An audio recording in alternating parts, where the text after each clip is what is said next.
Hello my fellow degenerates, my name is Billy and welcome to the AVN channel's first look at The Restaurant, an AVN in early development by Xell. Now this video will be a slightly different format from my other videos, a little bit less structured and shorter as it's a new format I want to do alongside my current content. This though is just a quick look at the game that's not got a lot of content in it and it's still very early in development. So in a restaurant we take a little bit of a different approach to the usual visual novel format. We don't actually have a main character per se, instead we take control of two characters, but it's done from an outsider's kind of perspective, because I never actually felt like I was in the character's shoes, but rather controlling the character's lives as an outside force. And we also see the events of what happens to other characters whilst our characters aren't there. I wasn't actually expecting this format at first, so it kind of threw me off, but once I got into the game and realised the type of game it is, it works okay actually. This is because it's essentially a sandbox game. Once we're done with the opening sequence, we're introduced to characters and the premise of the game, and that's when we get the sandbox mechanics. We can choose which of the two girls we want to control, Valerie the mother or Zoe the daughter, and they each have their own quests to do.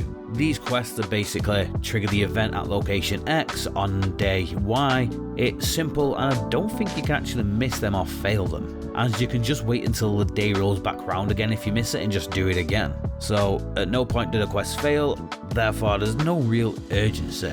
And some of the quest scenes actually don't take what day it is into account.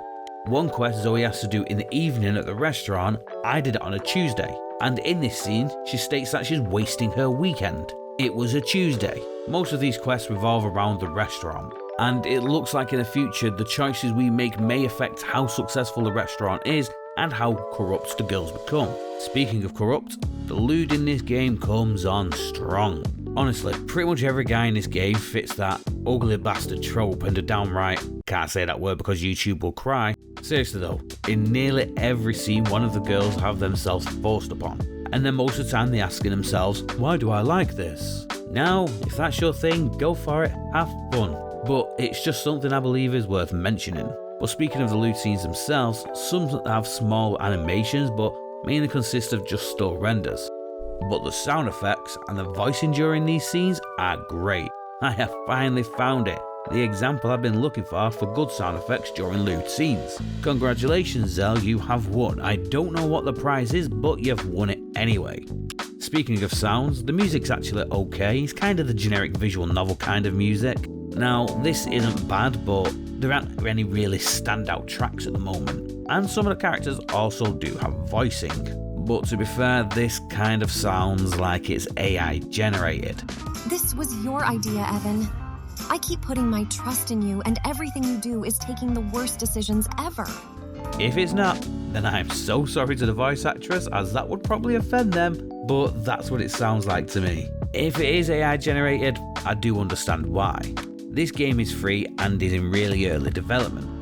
It wouldn't make sense for the developer to go below the budget on voice acting right away. But at the same time, if this is the case, personally, I'd just scrap the voice acting for the time being until real voice actors can be afforded, and if it doesn't happen, that's fine. I really don't think voice acting is a necessary thing for visual novels, especially if it's going to affect development time. Just keep that lewd sound effects and voicing, beyond that, it's not a requirement for a good AVN. And the visuals in the game are also pretty decent. They could use some improvement, but not bad so far. Like I said, all the males are basically ugly bastards and the women are all huge-chested bimbo types. And the daughter looks kind of a little weird. I can't put my finger on it, but it still looks decent. She just, I don't know, something about her. But overall, what is my opinion? Well, the game's a little rough around the edges, but it's off to a good start. The story hook is interesting, involving such thing as a mafia, but it doesn't really seem like it's going for a realistic approach, not yet anyway. It can seem a bit outlandish. Audios and visuals are good, and the audio during the lewd scenes are standout. And if the mechanics push towards making the restaurant successful, then this will help stand out in the crowd. So ultimately, I'd say this game's worth a watch. It definitely has good potential. There's not a huge amount of content at the moment, so if you want to check it out for yourself, it's not going to be a huge time investment, but I would definitely recommend it, put it on your watch list. And with that, best of luck to the developer going forward with this game, and guys, keep an eye on it, could be a good one.